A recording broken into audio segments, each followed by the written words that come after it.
Welcome. Settle down. It's always slightly frightening to see a big blow-up AI image of yourself, so I'll move on. Right, what I'm talking about today is really about creating an effective digital-first brand. And I'll explain what that means and why that's so important for any business online. I'm Bill Walsgrove. I'm also called brandl, for reasons that will become clear. I quite like it, but it wasn't me who branded me brandl. But it's not just me today. I'm working brandl, and I've got my good assistant Midjourney. I'm going to be talking to you about AI image generation and how designers like me are using it in design as a really effective time-saving and cost-saving tool. So lots of images here created in Midjourney, just my mad input. So I thought, why don't I do a street? It's somewhere, God knows where. But your website is your brand shop window. That's the most important thing to remember. So when I talk about digital-first branding, think about what branding means. My background is I'm a consultant for the Design Council. I work on the Design for Planet programme, which is all about the environment. I'm also a lecturer at the University of Brighton, so I haven't got any leather patches on today, I've just got my checks. I also am an advisor at Studio Blup, and I also advise Soho House. I'm mentor for Soho House and also with the Design Council. And now I'm mentoring on this programme as well. Come one, come all. If you like the tone of my voice. That's the sales pitch over. Anyway, so oddly, talking to you about how to promote your brand online, I only have a one-page site. The reason is I don't need more than one page. My one page drives you to where I get most of my business from, which is actually LinkedIn. All my work is B2B. Most of my work comes from referrals, it comes from articles that I write that people like. I post videos there. So in fact, why would I want to repeat all of the information that's on my website when it's already on another platform? So my website just drives you to LinkedIn. And for a lot of people, that's just a time saver. People think they need a heavy website, heavy-duty website. It's just not true. I'll explain why. The real reason is that there are about 1.13 billion websites out there. And there's going to be a new website built. By the time you finish looking at this slide, there'll be 200 websites created, literally, in the time I've spoken. I think it sounds like U2, you know, 1 second. No. For those of you who don't know that reference, don't go there. But the real problem with a lot of websites is they end up being space junk. The problem is if you don't actively update your website or link it to social media, it will just sink down the Google rankings and it'll just fall away. So if you're going to construct a website, make sure you keep it relevant. You've got to keep active, fresh content to keep Google interested. And of course, Google is so important for all of us. So don't become space junk. And users form an opinion about a website really quickly. And you've got to make a strong first impression. It's like any sales. You've got to make a strong first impression. You've got to design a well-used website in terms of good user experience, good customer experience. And you've got to kind of sell what your benefits are up front. Now, your website's your brand shop window, but it's a hugely crowded marketplace. And of course, it's getting busier and busier and busier. And people are finding more tricks of the trade and tools. I'm going to talk about some of those. So to succeed in the future, you need to have a digital-first brand. That doesn't mean just having a website. It means how you approach branding.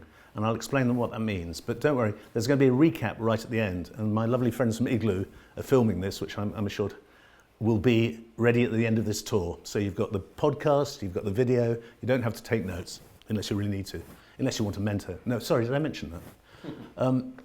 So what is a digital brand? I'm going to talk about what is branding, just start a little bit of history, because that's what I teach when I'm at university, about the history and future of branding. I'm going to show some examples of that. I'm going to show some branding online. I'm going to touch on social media, but Rachel is really going to focus on that on the last talk. So I'm going to cover it very briefly. And Alex, my fellow DJ and podcaster, is going to be talking to you about AI as well. But he and I approach AI from different points. Because he's a writer, he's going to talk about AI for words. Because I'm a creative director, I'm going to talk about AI for images. So whenever I do any kind of mentoring or any work for any client, whatever size, I always say there's only 9 questions, 9 key questions. If you can answer these questions, this is the questionnaire I send out to people.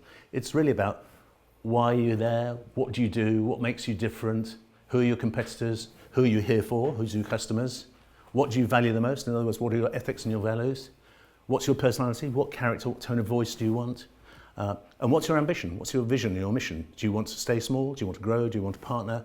And the most important one is, what is your elevator pitch? So just to explain that, my icebreaker, which is going to be slightly different from Alex's icebreaker, is I want you to turn around to the person next to you and give them an elevator pitch. You've got 60 seconds or 100 words to say what are the 3 key benefits customers get out of using your business. The 3 key benefits. So you two, just turn around, explain to each other what you do to each other, and then I'm going to quiz you. So the point is, what is a good elevator pitch? And what is a brand? We'll come on to that. What is a brand is Walter Landau, who's one of the great American designers, started one of the biggest design companies in America, said is products are made in the factory, but brands are made in the mind. And that's pretty important, because if you think about it, brands are artificial things. They're just created, but they're all created for a purpose. Brands are created for a purpose. They're the flags we fly under, of course. And of course, Jeff Bezos, he says the brand is not what you say, it's what other people say about you when you're not in the room. So in other words, it's your reputation that's important, which is why the whole thing about you're going to be networking today, and if you're going to have meaningful business with other people, you've got to learn very quickly about what the benefits are with working with that. But the brand is about the message, and the message is about the reputation. So just to go on to that, the origin of branding, it's something I love, is kind of, and people, when I told Alex this when we did a podcast, he was kind of amazed, and I was kind of amazed he didn't know. But it's kind of, so the origin of branding is pretty easy if you think about it. If you were 19th century America and your idea was to have a cow because you wanted to produce beef or milk or cowhide or start a herd, what's the very first thing that you do with it? You brand it. You burn your signature. Why? Because there's lots of other cows on the plain, and if you want to take them to market, you've got to have some sense of ownership. The term brand comes from an old Norse term, about 5,000 years old, called brandl, and that meant to have a burnt stick and sign your signature on your livestock. So it was about, if you think about it, it was about signature, it was about naming, it was about ownership, provenance, heritage, quality. Branding actually represented, I own this and its quality. And then, what do you do after you've branded it and after you've fed it and grown it? You take it to market. And that's where the term marketing comes from. So it's pretty simple if you think about it. And then when you get to market, which is usually the bullpens in Chicago, you then advertise it, you sell it, you promote it, you tell people that you come see my livestock. That's when you use advertising. When I tell advertising people this, they hate it. They go, business, brand, then marketing, then advertising. Pretty simple. History shows us that that's true. And I think branding is the bridge. It's the bridge between your commercial strategy and your communication strategy. It's actually, what is the story you're trying to tell and how you're trying to tell it? What's the combination between your verbal, your visual, your story and your design? What's your creative delivery? It's all about narrative and the style in which you do it. All successful brands are born from a big business idea. But what's a digital first brand? And this is kind of interesting because a lot of people get confused by the terminology. I hate the term digital marketing, by the way. I don't believe in it anymore. I think it's all marketing. If we don't forget, nobody talks about advertising marketing or TV marketing or radio marketing. Don't talk about the media. It's all marketing. It's all about how you sell, who you sell to, what you say. But a digital first brand has various things. So the reason I did the elevator pitch is, does anyone in the room know how Steve Jobs beat Bill Gates? Brilliant. Not dissimilar to yours, sir. Yeah, yeah, one answer, but the wrong one for my purposes. No, does anyone know why Apple? He kind of created a sort of excitement and mystery around Apple and invited people to think differently and kind of have a bit of excitement and ownership over that brand. 10 out of 10. 10 out of 10. So, absolutely brilliant. So what would somebody at Apple say? What would be their elevator pitch? I'm proud to work at Apple. We're unique because we make amazing stuff. But just like Bill Gates, they made hardware, software, product services, and all that kind of stuff. But the point was, we make amazing stuff, but that's not what makes us so smart, is we make amazing stuff that empowers people to be creative, to communicate, to be entertained, and so much more. He wasn't trying to sell to programmers. That was Microsoft's gig. But actually, there's a whole big world out there, people who are not interested in how computers are programmed. They're interested in how to use, same as me. I like driving a car. I have no idea what's under the bonnet. I don't want to know. I just want a good driving experience. So for a lot of people in the world, they just wanted a good experience. So the whole campaign, which was about think different, 10 out of 10 again, it's just remained, and if you think about it, if you go to, for those of you who are Apple buyers, if you go into an Apple store, it's completely different from any other electronics store. You know, it's more like an art gallery, and the service is impeccable. They're all passionate about their brand. They all wear the t-shirt with pride, etc., etc. And so think different wasn't just about the product and service. It applies to everything that Apple do. They will never do the same as other people. They'll always think different. And they also did what I said in the elevator pitch. They focused on the benefit to the consumers. If you're a writer, we'll help you. If you're a designer, we'll help you. If you're a musician, we'll help you. That's why the Apple is such an important part of the creative industry. You'll see it we both go to Soho Beach House, Alex and I, and it looks like an Apple advert. Everyone's kind of, you know, it's just the way it goes. So no great discovery was ever made without a bold guess, and this comes from Sir Isaac Newton, who was the inspiration for Apple. Steve Jobs loved Isaac Newton. And what I want to tell you about this is even the great brands like Apple get it wrong first time. So he adored Isaac Newton, what a great physicist, understood what gravity was, the apple falling on his head, if we're to believe it. However, he made the wrong brief. He didn't brief somebody to design a brand. He told a designer the story. So the first Apple logo couldn't have been more awful if it tried. It looks like a 19th century manuscript. Now, it tells the story of Isaac Newton, but it's completely awful. And, you know, I think Apple is, if you read Apple's history on their website, it'll never tell you about this. The same way Google will never tell you at the end. If anyone wants to ask, I'll tell you what Google was first called. But, so this helps anyone who's starting in business. You can't get it right first time, but you can modify. So everyone told him, this is a terrible, you're a digital company and you've got a terrible identity. But, you know, Steve Jobs loved, you can see, I've loved playing a Mid-Journey, so he's in the middle of the same forest that Sir Isaac Newton was. I think I programmed anyway. But he loved people like Dylan and Picasso, and he used Newton as an example in his Apple advertising. The other great thing he loved was also, he was one of the people who pioneered the use of prisms to understand how colours worked, how white light refracted into the colour spectrum, and did one of the first colour wheels. So two passions were gravity, the apple, and then the colour spectrum. So he took that, and I put that into Mid-Journey, and that's what it would give me, but a clever designer created this. So the very first Apple logo was the combination of the two things that powered what Steve Jobs wanted his brand to be. And the reason the bite is out of there is if the bite wasn't out of there, it would look like a cherry. The bite gives it some scale. So there's some very subtle things going on there. I also love it from a design point of view. If you cut the leaf off and put it round, it fits the shape of where the bite is. But that's me being a design nerd. So it's the most successful digital first brand. And it really pioneered that thing of, whenever you see that symbol, you understand what the brand is. Digital first brands, I'll show you brand strategy in 8 steps. For me, you saw the questionnaire that I used before. For me, it's the why. Why does your business exist? Why do you do it? How do you do it? How do you look, feel and sound about your business? Who are you, the personal people representing the brand? For a lot of you around the room, you are your brand. Your personal story really matters, and I'll come on to that. And what do you do? What's your service or product? And then what we tend to do is look through that construction of the who, how, what, why, and look at it through 4 different lenses. The first one is your customers. Research who your customers are all the time, because things change. So looking at what your customers are using, you can use desktop research, you can use research companies, you can do it just by having good conversations. Then your competitors, and that's an audit about who's competing with you in the market. You know, if you think there's a very key search term you want to be found for in your business, and you put that search term in, see what the other 6 businesses are. So in other words, understand the competitive landscape all the time. And of course, that changes all the time. Then the other thing is the company, and that's, I do a lot of brand workshops, which is getting the stakeholders around a table to talk about what they're trying to achieve. And then the thing I really like, which is the thing I then do, is take all of that knowledge to find out what are the connections, what's the creative connections, what's the explanation, what's the context, how can we communicate that? So digital first brands, how they look. One of the great ones, great examples I guess, is Airbnb. Looks like a really bad piece of cartoon type. It's a bit like, it must have got Steve Jobs designer in, I don't know, first designer. I'm not sure there's a reference there.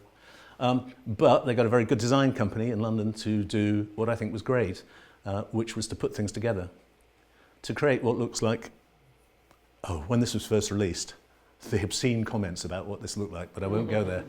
But Airbnb, a very powerful brand, because it knew it had to act like an app.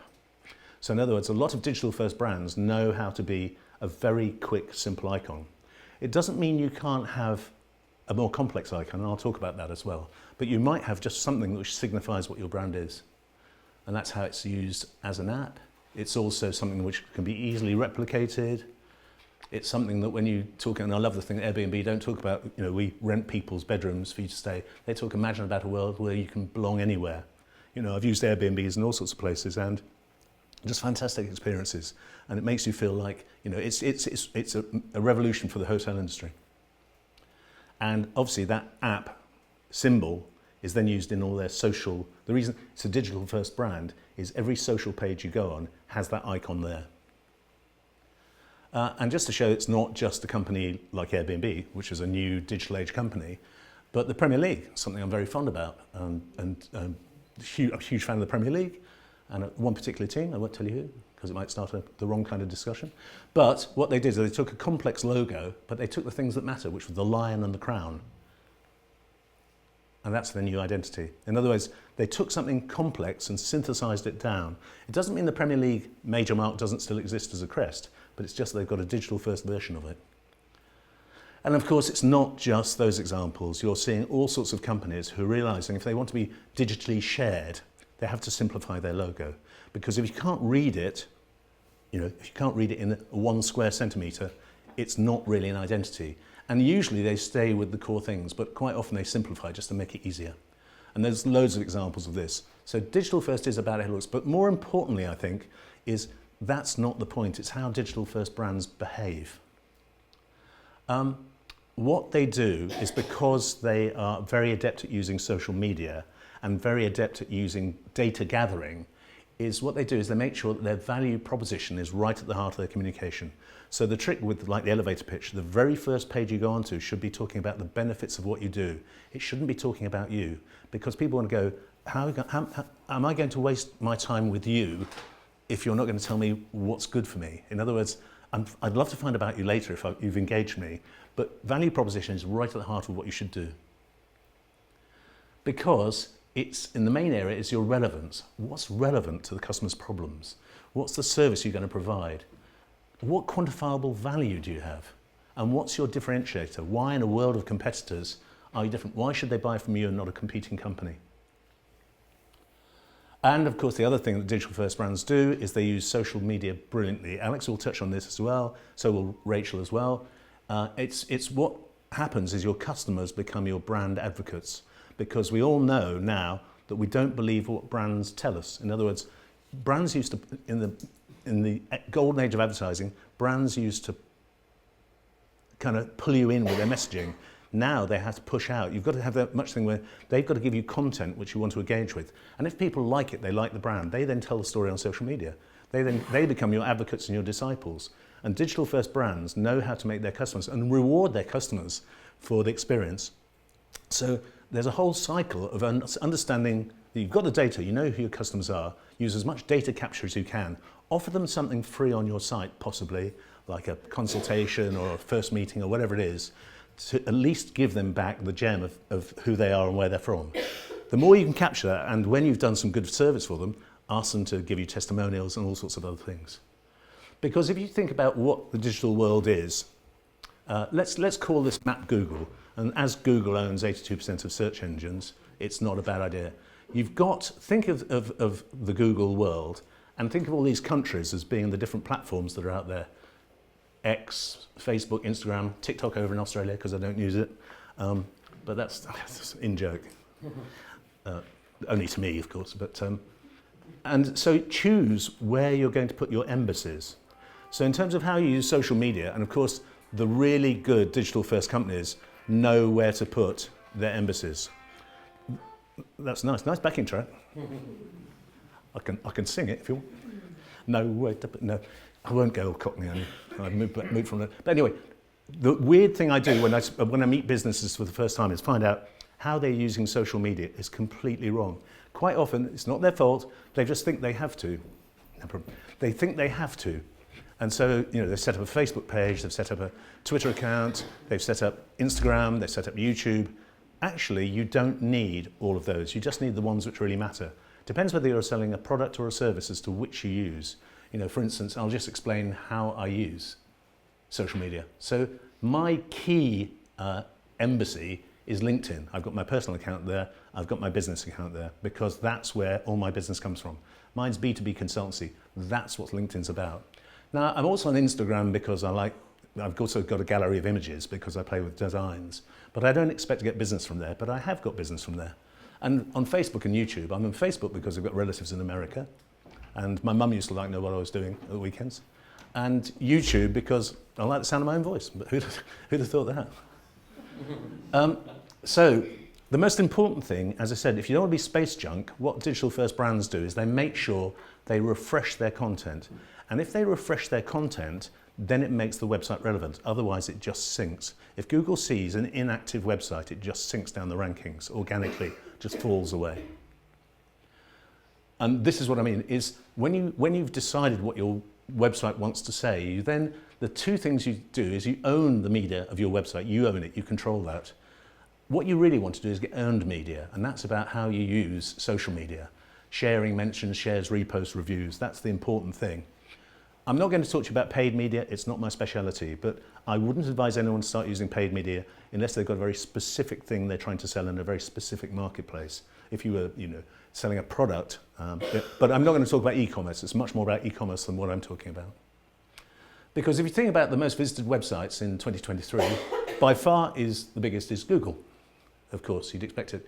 And then YouTube, which is Google owned, which is why Google loves video content. Igloo are going to love this. They're going to bring their cards out at lunchtime, they promised me.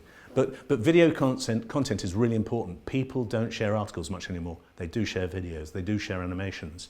And that's why Google bought YouTube for 1.6 billion, because they know the future is video content. If you can say it in 2 minutes on a video, rather than having to read 14 paragraphs, I guarantee my son has never shared an article at all, but he shares animations and videos and GIFs all the time.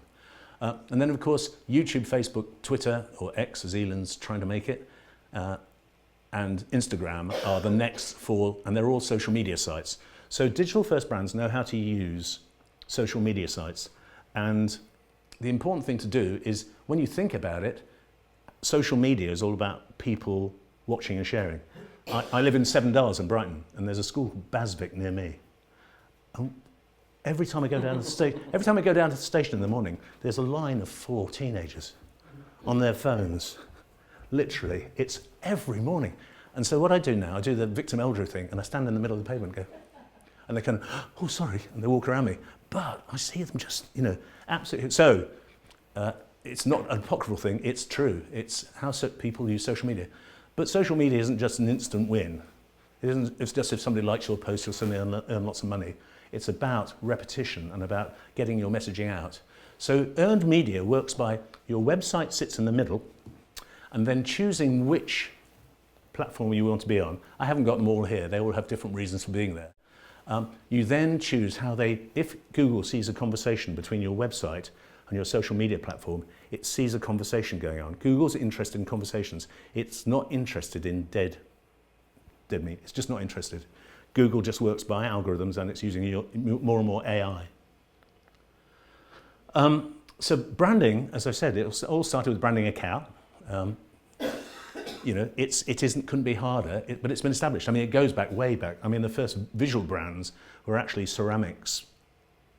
10,000 years ago, were putting stamps in the bottom. They were shipping stuff from Constantinople to Rome, and people wanted to know, where does that come from? What's the provenance? So that was the first. You got crests and marks and signatures. And of course, jewelers did hallmarks. So the first kind of branding icons were all about possession ownership. So it's weird how I talk about branding cows. It's just that the term brand is now used for just putting your signature on things. But digital first brands actually know how to take the data and take the content, because they understand that for a lot of brands, the first relationship you have with them is a screen-only experience at first.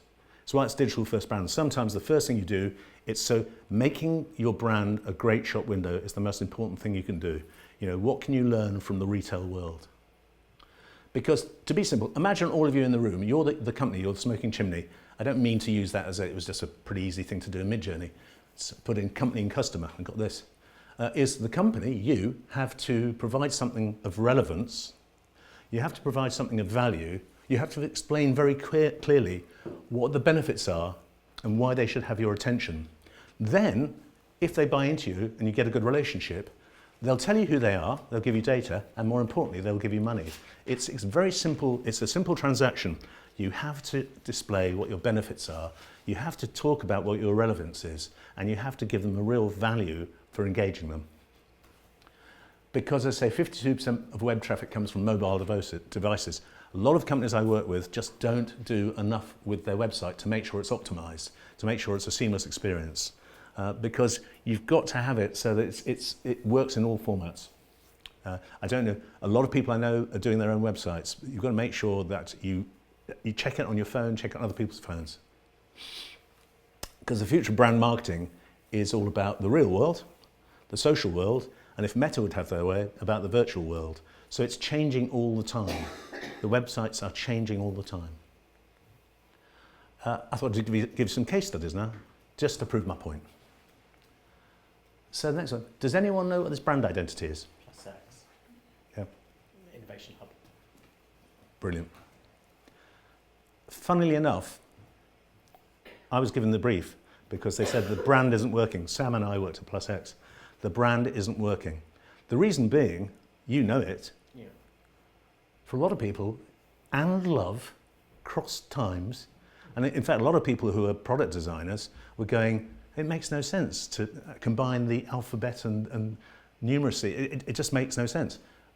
The design, I think it's a beautiful design, don't get me wrong. The idea of crossed lines, where people meet, where people gather, that was how the designer sold the idea, and I love it as a piece of design. It's an utter disaster when it goes down to the size of a postage stamp. All that finesse and quality. Because, as you say, +X, the first one is in Brighton, and it's gathering steam. There's now going to be one in Slough, one in Northern Ireland, one in Manchester. There's going to be about 25 in the next 5 years. And here's people, there's great, I mean, I love working there. Lots of great young people. I've mentored people there and helped them on their brand journeys. But for me, the brand just isn't fit for purpose. And if you think about it, responsive at scale, but if lots of people, and we researched this as well, it wasn't just me saying, you know, plus love, and you know, it was actually people who didn't know +X, didn't know what it was.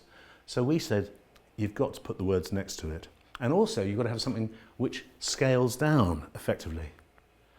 And when you go to +X, the identity now reflects what the building is. If you think about, you go into the building, it's got yellows and oranges and angles and all sorts of things. But the point is, it's not just a logo. A brand isn't a logo. What we've done is created a visual language. Look at the chamfers on the corners, which reflect the logo. Now, when you put that in the heart of the building, it feels relevant. The previous identity, although it was a beautiful piece of design, wasn't an effective piece of branding because people didn't relate it to because the previous logo, people saw +X and they thought it was a workspace, but +X is much more than a workspace. It's an innovation hub. So they needed to put innovation next to the word +X so that people didn't say it's just another workspace. Sounds a bit kind of simplistic, but we just wanted something which worked. And also then created the new purpose, which is innovation through collaboration, and they're making sure that people knew signposts where people needed to go.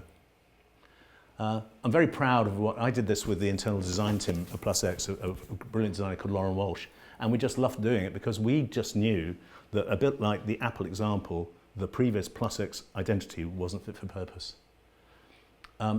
He's not here, but he will be in Worthing. This is one of my mentees. This is not a trick question.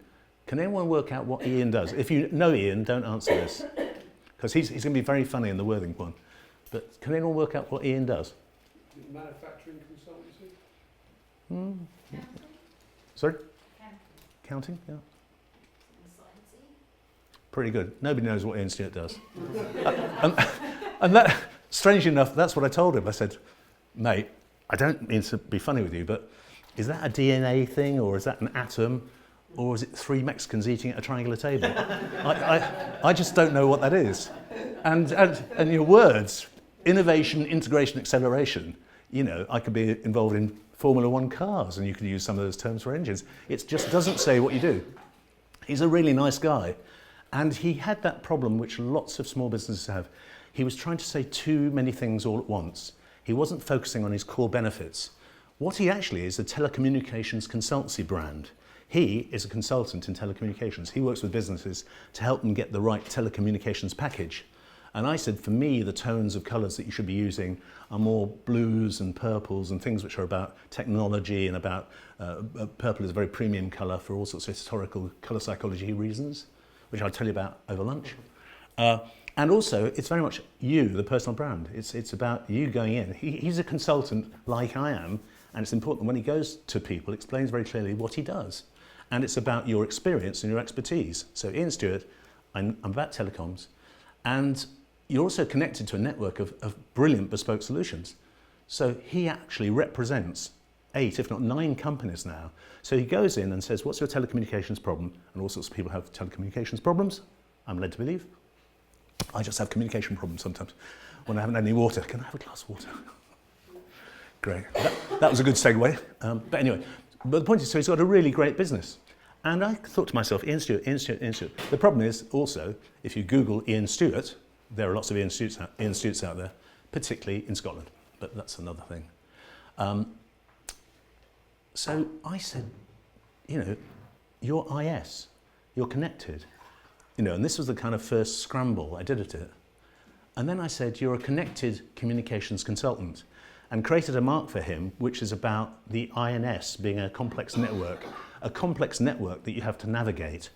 And I also used the IS in expert advice is available, where is best to start? It just became to me simple that you've got to embed your brand into your copy and into your look and your feel. He's delighted with it.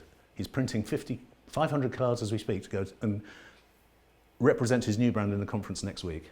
And he'll tell you the story if you want to, if you are at Worthing. But he kind of went, it's now clear, when you say it, I get it, but the problem is he just wasn't through his identity, and we've started mocking up what his website should look like in terms of it's a complex telecommunications world out there. These aren't the answers because these are AI images, and you can't use AI images in direct communication because of IP rights. And also started to package the products he did. So started to say, so the very first thing was, if you look back, the benefits of working with me, and then the services I provide. And for me, that should be every website. What are the benefits? What do I do? And then if you want to know a bit about me, that's great. So this is the thing, and Alex has got a good one on this. We had so much fun talking about this on a podcast, because we were both talking about the kinds of things you want to be seeing on a laptop. It's a bit like trying to get, you know, watching a football match on teletext. It's only half the game really. But so it doesn't look like having robots in your office, but it does. They're just not there, sitting next to you. So I'm going to talk about Midjourney. It's the image generator I use. And I just created this, I'm crazy about sci-fi, so I created this kind of hybrid sci-fi woman. But I've also used Midjourney for very simple things. I work with a research company in Brighton, and they were working on a skincare brand, and which had a Japanese origin. And they just wanted to talk to consumers about what Japanese-ness means, what Japanese, it could be, is it about traditional Japan, or is it about contemporary Japan? We did about 12 different mood boards, which explored different things about Japanese culture. We had manga boards, we had all sorts of things. Now the point is, doing this in the old way, you'd have gone onto Google, found images you like, screenshot them, put them together, would take hours. Each one of these takes 30 seconds. It's cost saving, it's time saving, and to be fair, it's not a designer's job. It's just putting images together. And the great thing about it is I'll show you can remix those images all the time. Worked on another product, which was a yogurt brand. Again, this is not the finished packaging, but in terms of wanting to talk about clean and natural and fresh, was able to generate a lot of ideas. And this was the mood board that became the brief for the packaging design. The packaging design will look nothing like this, but it will have the spirit of this, because this, I've used Midjourney as a research tool, just a research tool. It saves time, and we all know it needs to be clean, fresh, white. And the purples and blues, consumers really like the colour palette. So for a brief for a designer, it's not taking away from their job, it's actually giving them a much sharper target to focus on. How do you use Midjourney? So this is 2 stages. This is the first top left is after about 10 seconds. And what Midjourney is doing there is it's scrambling hundreds of millions of images on the internet to try and work out how to answer your question. The second one is probably about 20 seconds in when it's starting to form. So the image I created at the first slide was created here in 30 seconds. And this, I love this. This, if you don't mind a bit of humour, for those of you who are passionate about West Sussex, you've got to remember that Midjourney is based in California. So sometimes they don't quite know what you're asking for. So I said, grow digital West Sussex illustration. And of course they're scraping, I think somehow when they went through the process, they thought West Sussex was Hobbitland or something. So it kind of went, sometimes it's the prompts you put in, as I say as a designer, it's only as good as the brief. The brief wasn't good enough because I didn't describe what West Sussex is. And I didn't describe, actually, I didn't want any pictures of West Sussex. I was talking about digital growth. So I thought, okay, they're fun, but I'll just use those in a presentation. Because what happens, as you'll see, what happens, you get 4 images to start with, 4 options, and then you select the one you want to explore and develop. You then focus on that, and then you've got all sorts of things you can do in terms of menus about I want it darker, I want it at night, I want it in the style of. You can begin to put lots of different prompts in. So I put that in again, but with a different prompt, and then I got images I really wanted, and the best one I wanted, which I kind of have used in various places through this slide, was this. I was much more talking about the important thing about digital growth and how you apply it. It was much more appropriate. So that's what I played with. But then I want to show you some fun. So not only does West Sussex look like Hobbitland, but if you program what is Grow Digital in Pixar style, you get this. And to be fair, both Alex and I know, working with AI, it's a bit like going down a rabbit hole. And it's just, you have so much fun doing it, you start doing ridiculous things. And I then respan that again. And I thought, oh, great characters. I really like the top left woman. She's staring at the stars. She's going to be perplexed about the future of Midjourney. If I remix her, and it's just, I've started creating the character. Of course, I'm never going to use it, but it's just how you remix. You can keep on, and you keep on applying words, just like you do as a designer. You start with doing rough ideas, and then you develop it.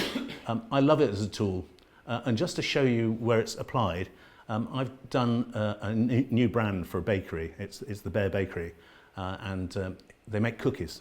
So of course they had to have this is my drawing. I'm an artist, how do you know? I am an artist, not just using computers. And I just wanted a bear with a cookie head, so that's a bear with a cookie head. But we were doing a prospectus to try and get investors, get new partners, and get into events, and also, because it's a franchise, to get people to work within the business. So we needed a prospectus to see where's the bear going to be, where can you buy these cookies and see them. He's already got a stall at Glastonbury set up, but he's going to be doing food markets and festivals all around Brighton and Sussex. But of course, it's midwinter. There's not really many festivals going on. But by using Midjourney, I started generating all the fun of the fair and why cookies are so much fun. Don't go to the beer tent, go to the cookie tent. Something like that. And better than Scooby snacks. So having fun with it is, just creating imagery, which is, I just wanted all the fun of the festival with people, cookies. But he's also at food markets and also wanted to do we're doing baker's aprons for him as well. Wanted to see what they might look like. So this will be never used in public, but for us to just talk to people, for the salesperson, they're actually got images which just bring the brand to life. And of course, then how might your consumers use social media? We'd love them to fill their Instagram pages with all the fun of the bear. Drop the mic. No, that's not work. All right, I'll work on that one.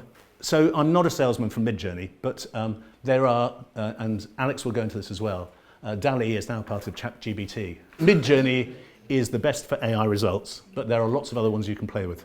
And I know that my friend at Chirpy loves playing with AI. Do talk to him afterwards about it because he's used it brilliantly in his business. Sorry. Do you own the rights to the photos? Once you create them, can you use them on No. No, you can't. No. So they're only for personal use. It's only Use them on social media and things. What you create. people do, but I think there's several court cases going on Right. at the moment in California It's a bit like, Alex and I were talking about, it's a bit like sampling in hip hop. When rap and hip hop started, there were a huge amount of legal cases when people were using Kraftwerk samples and James Brown samples and all sorts of other stuff. I think it's going to get really tough. But no, be very wary because, of course, If you create something on Canva, you can use that. You can use all the stock images. And all if you register it, yeah. Yeah. You have to register the license to use it, yeah. Yeah. Yeah. But if you just abstract create things and put them out, and an artist finds out that it's based on their image. So it's a legal minefield at the moment, but it's a great question. Can I just ask a question? Yeah, sure. If you did create something that was very good on there, copyright, someone else actually trying to, is there actually a copyright law at the moment? Because I think it's being constructed at the moment. And the problem is, what I would do if I was a lawyer is ask ChatGPT what should be the copyright law for AI. But anyway, that'd be quite funny, wouldn't it? But I think it's funny anyway. So they're just different. They have different costs and different ways. I tend to use Midjourney. I think I pay about £12 a month, but it's just taken over my life. Canva's very good as well. Yeah, yeah. I mean, it's a bit like anything, you know, some people prefer different kinds of guitars and different kinds of synthesizers. Find the tool that works for you. So a quick summary and recap of what I've said is that do you have a brand identity that actually works on digital platforms? What do you provide, the benefits, that, you know, your elevator pitch? Very quickly say what the benefits of using are before you talk about yourself. Are you telling your unique story in a compelling narrative? You know, as we say, storytelling is a core to branding. Is your website fit for purpose? God, I mean, more water. Sorry, I'm confusing my S's and F's. Do you really need one? I don't need a website because everything I need to tell people is on LinkedIn. But I use my website as a signing post to then bump into LinkedIn.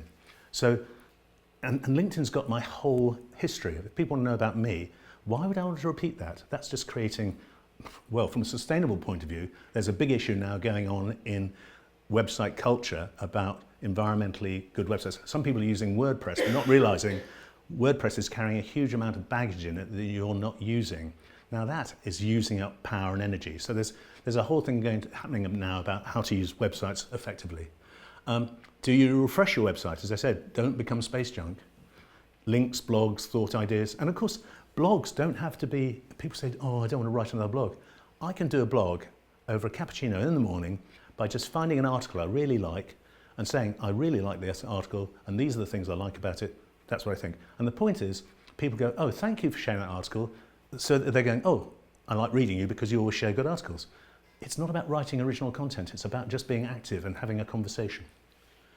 Are you on the right social platforms? As I say, my first cleanup for most clients I work with is say, for goodness sake, you know, get your business off Facebook because you're a B2B business. Mm-hmm. It's great to be on Facebook if you're B2C.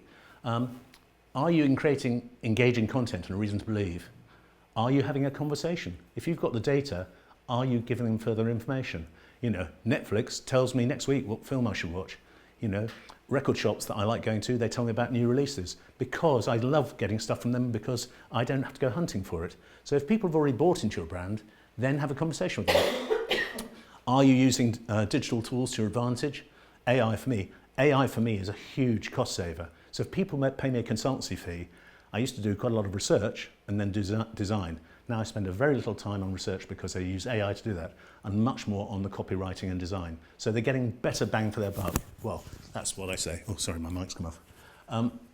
Last but not least is the red question. Have you got the right support and advice? Oh my God, it's the advertising break. It's coming. Go and make your tea. Have you got brand mentoring? Because there's always somebody out there who can help you on your digital first brand journey, a trusted advisor and travel guide. That's kind of what I think I am. And it's kind of, I've got my cards. No, joking. Direct everything through FreedomWorks. Thank you. Be lucky, be happy, be successful. Any questions? Fantastic. Thank you very much, Bill.